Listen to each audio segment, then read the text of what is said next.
ओम नमो नारायण मित्रों। तो राहु देव को आपने जाना, समझा, आपका नजरिया बदला राहु देव के प्रति।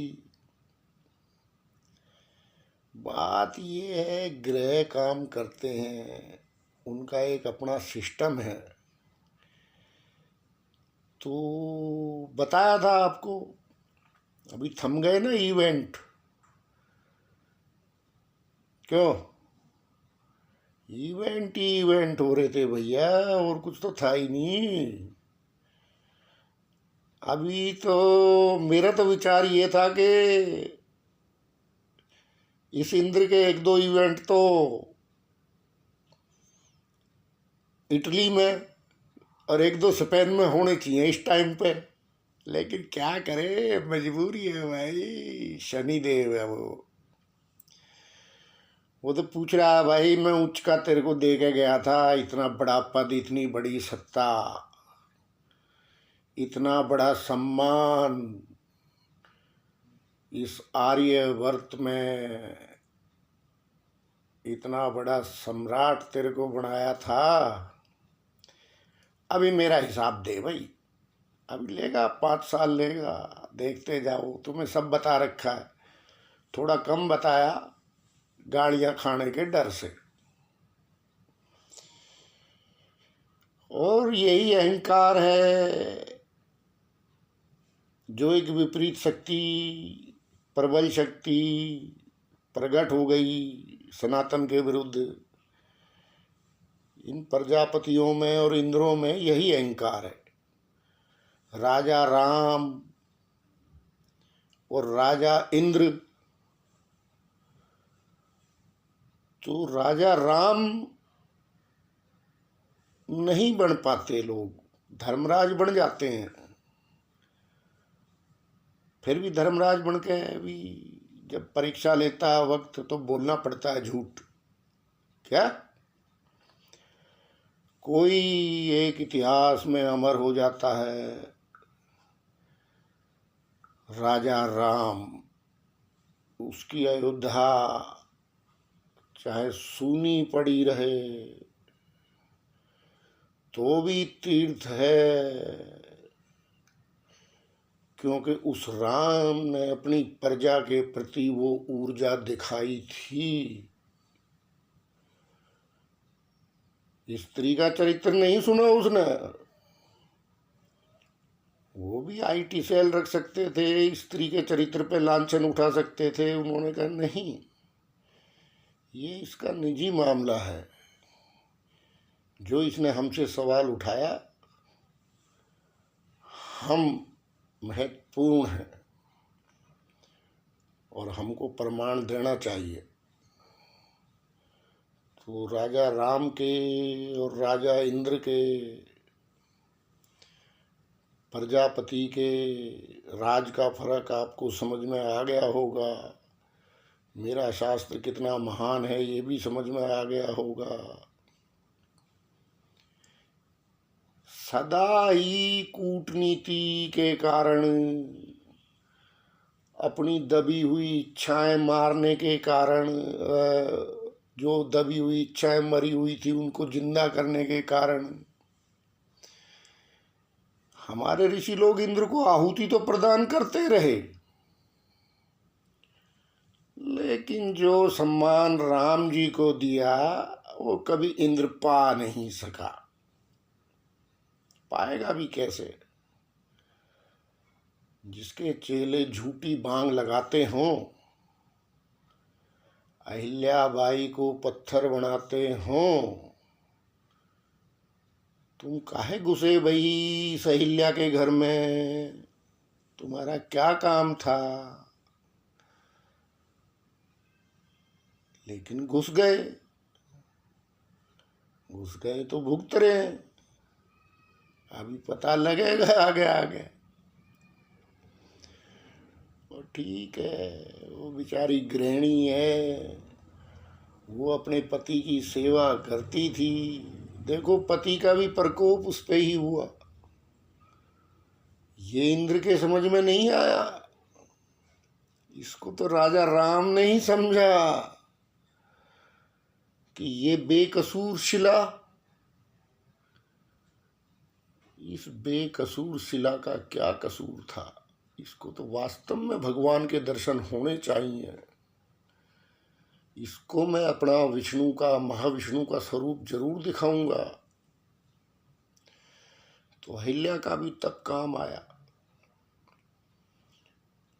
तो कई बार ऐसा भी तप हो जाता है कि खुद इंद्र और उसके मुर्गे दाग लेके घूमते रहते हैं और अहिल्या का उद्धार हो जाता है, उसको महाविष्णु मिल जाता है। कई शिलाएं हैं बनी हुई जिनको बिना बात के श्रापित कर दिया गया। उसमें बुजुर्ग शिलाएं भी हैं, देख लो आप। उसमें बड़ी बड़ी धार्मिक शिलाएं भी हैं जिनका जीवन विचारों का पूरा सनातन धर्म की सेवा में निकल गया, लेकिन आज वो शिला बना दिए गए। जिनका पूरी जिंदगी किसी संगठन के काम में ही बीत गई, लेकिन आज वो शिला के समान, देखते नहीं शिला, इंद्र की बनाई हुई शिला दिखती नहीं है तुमको? दिखती है। दृष्टि चाहिए, कौन कौन सी शिलाएं कहाँ कहाँ पड़ी हैं इसकी बनाई हुई, आप देखो। तो श्रापित तो होना ही है, श्रापित तो होना ही है। मुर्गों को भी होना है और इंद्र को भी होना है। तो भाई सनातन धर्म बड़ा गहरा है। इंद्र का सम्मान है, उसको आहुति प्रदान की जाती है यज्ञ में, लेकिन हर सिक्के के दो पहलू हैं मेरे सनातन धर्म में। बख्शा नहीं किसी को, मेरा ऋषि किसी को नहीं बख्शता। मैंने आपको एक वीडियो में पहले भी बताया था, जब कर्म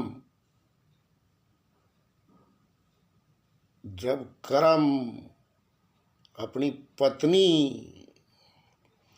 से सेवा ले रहा होता है महाविष्णु, तो मेरा ऋषि उसकी छाती में लात मारता है जाकर। किसी को नहीं बख्शता मेरा ऋषि, इतना महान है मेरा ऋषि। पढ़ो, समझो, जानो सनातन क्या है, इंद्र क्या है और राजा राम क्या है। इंद्र के गाजे बाजे मशहूर हैं। क्या है? इंद्र के गाजे बाजे मशहूर हैं। हमारे ऋषियों ने कहा ये शोर मचाता बहुत है। क्या? बरसता कम है,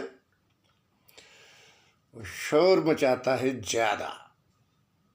राम राम तो राम ही है भाई, आन बान शान है इस देश की राम। किसी अहिल्या का ख्याल राम ही कर सकता है, इंद्र कभी नहीं कर सकता। इंद्र का काम तो अच्छी भली बेकसूर अहिल्याओं को श्रापित करके, उनका धर्म भंग करके उनको शिला बनाने का काम इंद्र का है। और धर्मराजों को भी नहीं बख्शा मेरे शास्त्र में, जन्मेजय को भी नहीं बख्शा। यज्ञ किए थे इन्होंने। आज कहते हैं भाई, हम एक सवाल आया है कि भाई शिव जी, अरे शिव जी वचन से बंधे हुए हैं, प्रेम से बंधे हुए हैं, उनके लिए तुम कुछ करो तो फिर देखो कितना साथ देते हैं तुम्हारा। हर टाइम तुम्हारे साथ खड़ा है वो। इतना महान देव है मेरा शंकर, और सदियों तक साथ देता है। मैंने आपको बताया है, वो अपने वचन से नहीं हटता। उसको अमृत नहीं चाहिए, वो तुम्हारे लिए जहर भी पिएगा, लेकिन साथ देगा तुम्हारा। ये मेरे शंकर की खूबी है। बाकी जिसको जो करना है, ऐसा नहीं है। इंद्र की भी भक्ति है, लेकिन जब जन्मेजय ने यज्ञ किया तो चुन चुन के नाग जाति को काट डाला गया। आज भी अरब भूमि पर नाग जाति जिंदा है। जो बेचारे भाग गए, जो बेचारे बच गए, वो है, वो क्या नाम है, यजीद क्या बोलते, यजीदी क्या है वो है। उन्होंने देखो अपने आप को आज तक ब्लड अपना इतना प्योरीफायर रखा है। दूसरा जेरूस्थस, ये सब इंद्र के ही किए हुए काम हैं, यहाँ के राजाओं के ही किए हुए काम हैं। जेरूस्थस की सभ्यता इंद्र के खिलाफ हो गई। पूरा का पूरा शास्त्र हमारा वही है उनका। बस खाली वहाँ क्या है कि इंद्र जो है वो राक्षस बताया है, और यहाँ उनको राक्षस बताया है। ये है माया। तो बहुत अत्याचार हुए हैं इस देश में भी। आप एक जाति को चुन चुन के अगर काट डालोगे, नाग जाति के साथ ये हुआ है। और नाग जाति का इस देश के प्रति कितना योगदान है, वो आप नगर नाम से जान सकते हो। नगर नाग लोगों के बसाए हुए नगर ही बोलते थे उनको। इतनी विद्वान, जिसके इष्ट देव भगवान शंकर थे, लेकिन अपने आप को श्रेष्ठ समझने के कारण, दूसरे को तुच्छ समझने के कारण इस देश का सनातन धर्म का बंटाधार हुआ है। और देव, नाग, यक्ष, किन्नर, गंधर्व और तिब्बत से मानव सभ्यता की शुरुआत सबने मानी है। मैं कोई इतिहास से बेफालतू की बात नहीं कर रहा भाई। तो इनका एक पंचजन्य था, देव, नाग, यक्ष, किन्नर, गंधर्व। लेकिन देवों ने जब सबको बांधने की सोची, अपने आप को श्रेष्ठ घोषित कर दिया। नागों में लड़की तक नहीं देते थे ये देव, और उसी पे सारा पंगा भी हुआ है। इन्होंने वेद छुपा के रख लिए, तो गंधर्वों ने वीणा पे कस दिए वेद। कहाँ तक छुपाओगे? वो चुपचाप बैठ के इनके पाठ सुनते थे जब ये पाठ करते थे दूर बैठ के। और उन्होंने ऐसी वीणा पे गढ़े वेद, आज तक। कभी तो शास्त्रीय संगीत सुनना तुमने बहुत कम कर दिया है। तो वेद मुंह से बोलना मना था, ये भी हुआ इस देश में। ऐसा नहीं है जो प्रतिकार आ रहा है वो हमारे ही कर्म हैं। हम कुछ ज़्यादा ही श्रेष्ठ समझने लगे थे अपने आप को, और फिर उस श्रेष्ठता में हमने अपने ही लोगों को भी नीचा दिखाया। तो ये जो मैं आपको बता रहा हूँ, तिब्बत से जो मानव सभ्यता की शुरुआत हुई थी, मेरे ख्याल तो इस सदी में स्वामी दयानंद सरस्वती से बड़ा विद्वान मुझे तो नहीं लगता कोई है। होंगे विद्वानों को, सबको नमन है, लेकिन उन्होंने भी इसको माना है कि प्राचीन भारत में ये 5 जातियां थी, तो हम लोग कैसे कैसे जातियों में बट गए। दूसरे को दोष देना बड़ा आसान है, बहुत आसान है दूसरे को दोष देना, लेकिन मेरा सनातन क्या कहता है? स्वदोष।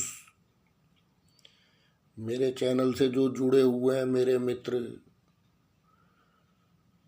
वो देखो कितने बाहर निकले हैं स्वदोष से। जो मेरे साथ पर्सनली जुड़े हुए हैं वो तो है ही हैं, लेकिन स्वदोष से बाहर तो निकलना पड़ता है भाई। दूसरे के अंदर दोष क्या? बुरा जो देखण में चला, बुरा ना मिला कोई, जो देखा दिल अपना, तो मुझसे बुरा ना कोई। बाकी कोई भक्ति की बात करता है, कोई भजन की बात करता है, तो बहुत कुछ झूठ भी फैला रखा है। मैं तो उन महान सन्यासियों की कुटिया का कुत्ता हूँ जिन्होंने औरंगजेब से 1700 पट्टे करवाए थे। कितने? 1700 पट्टे औरंगजेब के हाथ के लिखे हुए हैं, चेक कर लेना इतिहास में, यही संन्यास आश्रम में। ऐसा नहीं है, धर्म तो हमारा अटल है। बुद्ध काल में कहते हैं ना अहिंसक थे ये, तो भाई तुम इतने अहिंसक थे तो तुमने राज धर्म बुद्ध क्यों किया? ये इतिहास की बात बता रहा हूं आपको। बुद्ध काल में राज धर्म हिंदुस्तान का बुद्ध धर्म कर दिया गया था। तो भाई तुम तो बड़े अहिंसक थे, खैर, लेकिन तुमने तो बुद्ध काल में राजधर्म बुद्ध घोषित कर दिया था, लेकिन उसमें निकल के आए मेरे भर्तरी जैसे नाथ। घोर बुद्ध युग था उस टाइम में, लेकिन भर्तरी जैसे निकल के आए योगी, परम योगेश्वर, और 84 सिद्ध निकल के आए। सिद्धों के लिए तो जब बौद्ध धर्म राज धर्म हो गया था, तो हमारे लिए 16 साल की लड़की के साथ रहना पड़ता था, तब जाके वो सिद्ध की उपाधि मिलती थी। इतने शरीफ ये बौद्ध नहीं है जितने आप समझ रहे हो, ठीक है? उसमें भी हमारे सिद्ध सन्यासी निकल के आए, 84 सिद्ध निकल के आए उसमें, जिनके ऊपर कामदेव प्रहार नहीं कर सका और पूरा विश्व हैरान था। इन्होंने बौद्ध के नाम से ही प्रचारित किया उनको, क्योंकि राज धर्म बौद्ध था। लेकिन भाई अंडर करंट बहुत गहरा है मेरे सनातन का, बनावट नहीं है मेरे सनातन में, बनावट नहीं है। जो बनावट करता है वो सनातनी भी नहीं है। मेरा सनातन तो आज भी नंगा रहता है भस्म लगा के, वो कहता है ठीक है दिगंबर, मेरा अंबर ही मेरा वस्त्र है। बहुत गहरा है रे भाई, इसकी जड़ें बहुत गहरी हैं। तो फिर शंकराचार्य महाराज ने तो कर ही दिया था। देखो कोई हो तो इतिहास में ऐसा पैगंबर, ऐसा कोई पीर, ऐसा कोई फकीर जो महीनों तेल में डूबा रहा हो अपने मृत शरीर को लेके, और ज्ञान से ज्ञान को ही हराया। फौज पूरी थी, हमारी नागा फौज की कमी थोड़ी थी। हमारी नागा फौज चाहती 1 मिनट में काट डालती। मंडन मिश्र क्या पूरे इलाके को काट डालती ना। हमें ये काम नहीं आया, तलवार का दम, भाले का दम ना। भाला हमारी सुरक्षा के लिए है। हम जबरदस्ती बना लेते मंडन मिश्र को। क्या मंडन मिश्र क्या कर लेता है विद्वान थे वो, वैसे नमन है उनको भी। लेकिन हमने नहीं, हमने तेल में अपना मृत शरीर डुबो दिया और हमने उसके सवाल का जवाब दिया, तब उसे सनातनी में दोबारा परिष्कृत किया। इतना महान धर्म है मेरा। और बुद्ध भी कोई बाहर दूसरा धर्म नहीं है। ये तो क्या हुआ कि भोग विलासी जो विदेशी पुरुष स्त्रियां थी, वो आके बौद्ध विहारों में इन्होंने गंध फैला दिया और चील के मांस का उदाहरण ले आए। देखो ना, चील के मांस का उदाहरण ला गए। ये सब कुछ अपना इन्होंने वो जो विदेश में जो इनकी थी वो भोग विलास वाली नीति वो लागू कर दी, तो उजड़ गए। सफाई की जरूरत थी। तो मित्रों, किसी को बुरा मत बोलो, ठीक है। अपने पुण्य को बढ़ाओ, अपने धर्म को बढ़ाओ, अपने भजन को बढ़ाओ। सारे ग्रह तुम्हारे अंडर आएंगे, सारी शक्तियां तुम्हारे साथ देंगी। और अगर ये नहीं करोगे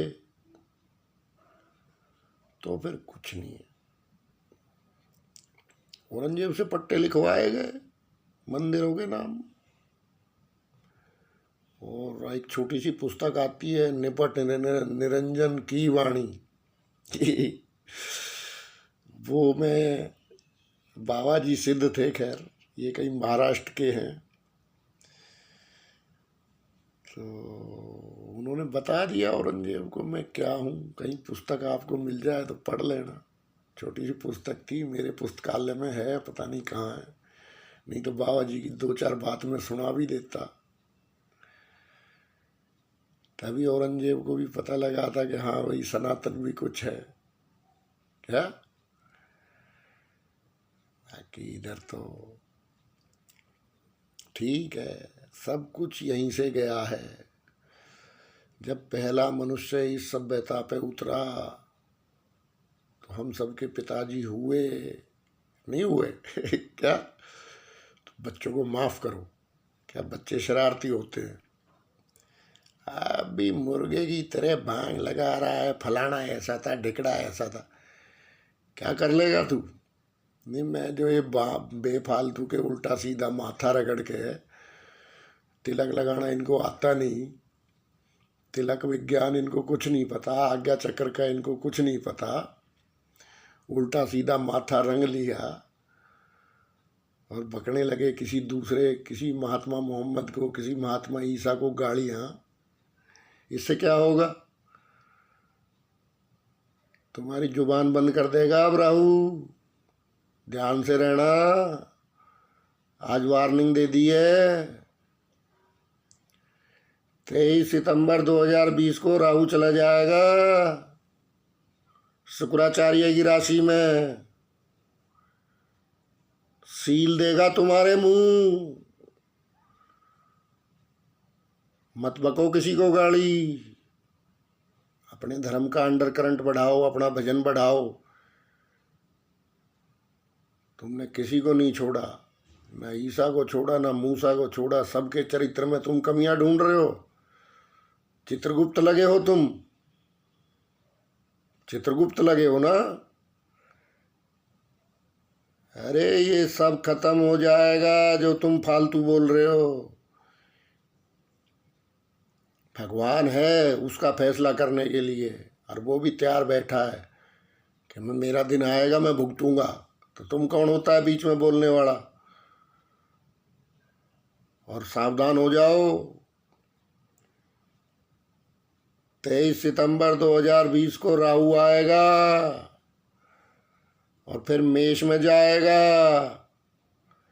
तुम्हारे मुंह सील दिए जाएंगे, याद रखना। मत कहो किसी पैगंबर को बुरा, वो भी अपनी एक आइडियोलॉजी लेके बैठा है। ऐसा थोड़ी 1400 साल से बैठा है वो, और 1400 साल से पहले क्यों, सदियों से बैठा है। तो उसको क्या गालियां बकोगे तुम? उसका चरित्र हनन करोगे? थू है। समझो बात को खाली समझना पड़ता है। तुम क्या करेगा? अरे तुमने ऐसा औकात फैलाया, पाकिस्तान में आज लोग नास्तिक बनते जा रहे हैं, नास्तिक बनते जा रहे हैं। अरे बनाओ किसी को सनातनी, वह तो तुम्हारी औकात है नहीं, वो तुम्हारी औकात नहीं है। तुम तो खाली अपने उसको देखता है, 4 दिन की चांदनी को, और तुम्हारा सारा सब कुछ जो भी तुम साहित्य परोसता है वो 4 दिन की चांदनी के ऊपर अपना सारा भाषण देता है। सनातन बहुत गहरा है। मत करो मेरे सनातन धर्म को अपवित्र।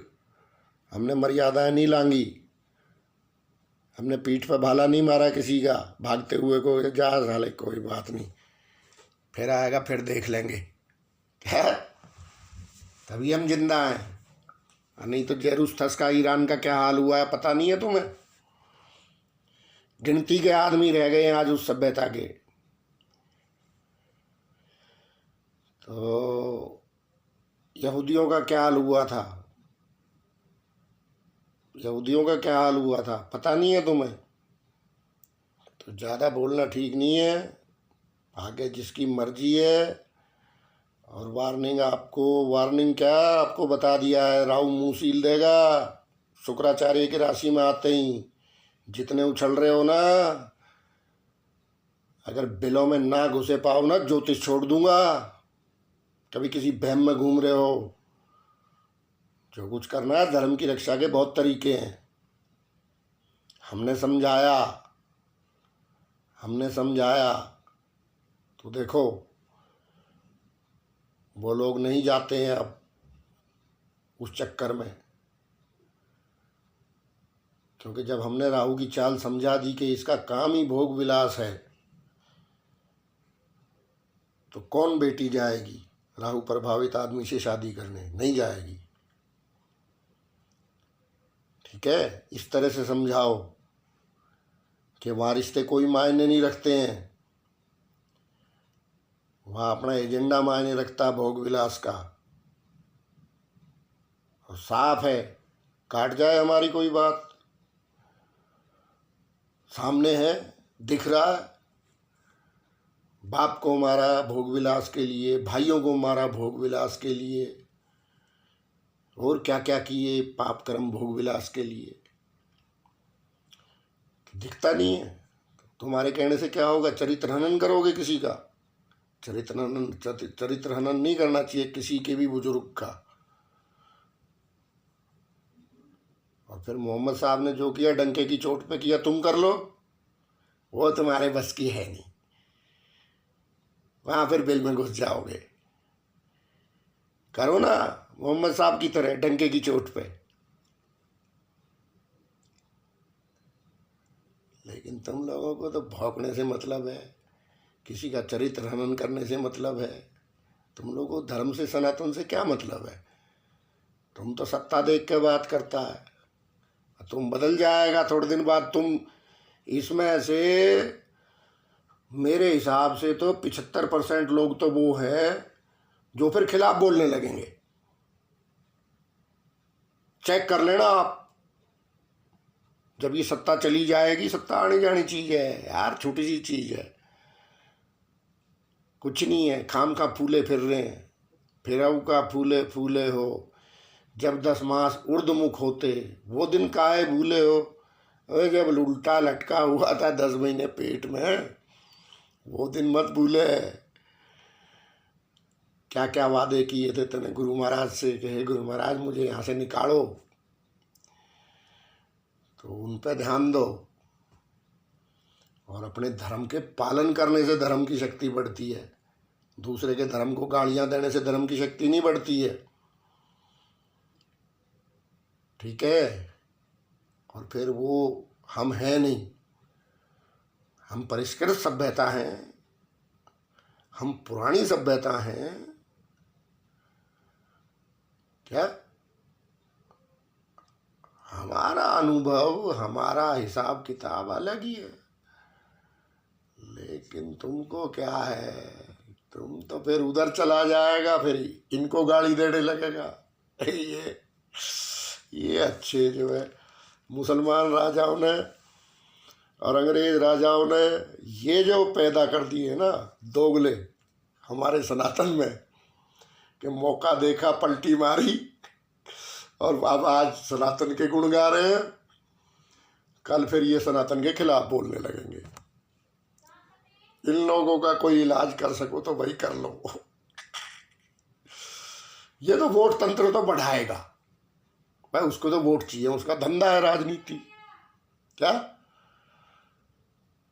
उसका तो धंधा है राजनीति, उसका तो काम है। चलो भाई ठीक है। अब कसाई का भी काम है, सजन कसाई का भी बिजनेस था, तो ठीक है।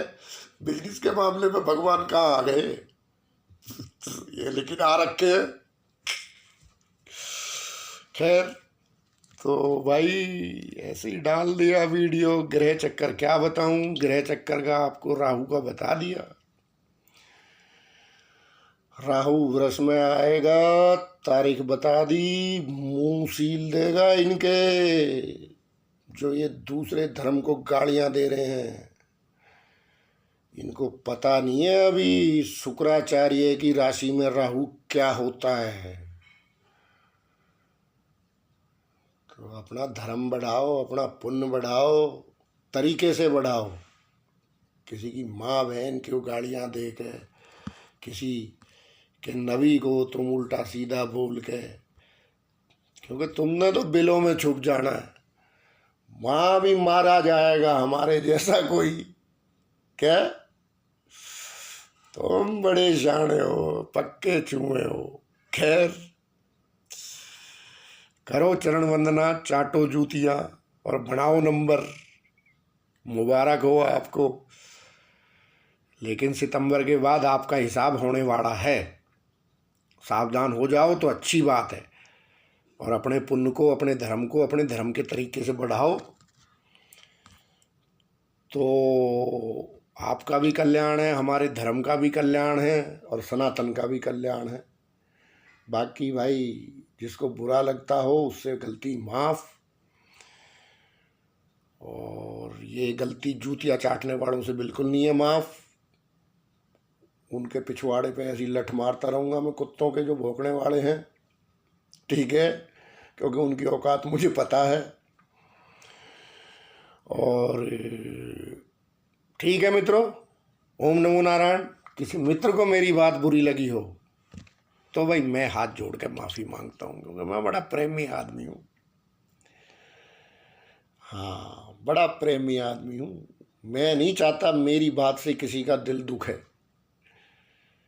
ये मेरे तो सबसे बड़े लिबरल भी हम हैं। अभी तो पता नहीं क्या से क्या चल गया, गाड़ियाँ। अरे हम सनातनियों से बड़ा लिबरल कौन होगा? जहाँ से जो आया चल बस जा, चल मौज ले। बहुत नदियाँ हैं, बहुत खेती है, बहुत बाड़ी है, किसको शरण नहीं दी हमने? क्या? और उनको भी सोचना चाहिए भाई, तुम्हारे बुजुर्ग भूखे मरते आए थे यहाँ।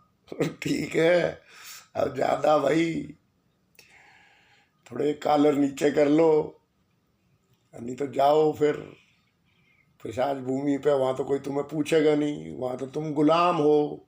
तुम्हारी कोई औकात है? कोई औकात नहीं है। तुमसे कोई रोटी बेटी का रिश्ता नहीं करेगा। क्या? ये बात पाकिस्तान में भी उठ रही है आजकल, हर मुस्लिम कंट्री में उठ रही है। और जिस तरह से पाकिस्तान में आजकल नास्तिक बनने का चलन इतना भारी मात्रा में बढ़ गया है, उस पर मुझे इन जो ये काले पीले तिलक लगा के उल्टे सीधे, इन्हें राम का कुछ नहीं पता, कृष्ण का कुछ नहीं पता, और खाली भड़काऊ दस्ता बने हुए हैं। उस वजह से वो लोग क्या है कि सनातन को और दूसरे धर्मों को, क्रूरता को एक ही श्रेणी में रख रहे हैं। इसीलिए लोग नास्तिक बन रहे हैं। अरे उन नास्तिकों को लाओ, उनको समझाओ कि भैया तुम्हारे बुजुर्गों ने गोत्र नहीं बदला, वो तलवार के दम पे बने थे, इसलिए गोत्र तुम्हारे साथ आज भी जुड़ा हुआ है कि कभी अच्छा टाइम आएगा तो भाई भाई रहेगा। गोती सो भाई। भाई कौन है? जो मेरे गोत्र का है वो मेरा भाई है, बाकी सब असनाई। तो भैया सुधर जाओ, इनको प्रेम से देखो, मुसलमान से मुसलमान कितना प्रेम करता है, जान दे देगा एक दूसरे के लिए। अभी तुम्हारे तो राजा के खिलाफ अगर थोड़ा सा चू भी कर दी ना, जूतियां चाटने वालों, तुम तो जीना हराम कर दोगे उसका। तुम इतने दोगले हो, तुम्हें अपनी वफादारी दिखानी है क्या? और हमें प्रजापिता की औकात पता है, क्योंकि हमारे राजा तो राम थे, राम हैं, राम रहेंगे। ये सब नकली राजा इंद्र पता नहीं कितनी बार बदलते हैं, लेकिन राम थोड़ी बदले हैं। वो तो आज भी मेरे हृदय पर राज करते हैं, करते रहेंगे सदियों तक। तो हम राम, हमारे राजा कौन है? राम। तुम्हारे राजा है इंद्र, तो जाओ चाटो इंद्र की जूतियां, ठीक है? इधर फालतू बात नहीं करने का। इंद्र कितना अस्थिर है वो मेरा शास्त्र अपने आप बताता है, ठीक है? ओम नमो नारायण। मित्रों, किसी को बुरा लगा हो भाई, हाथ जोड़ के पैर पकड़ के माफी, ठीक है?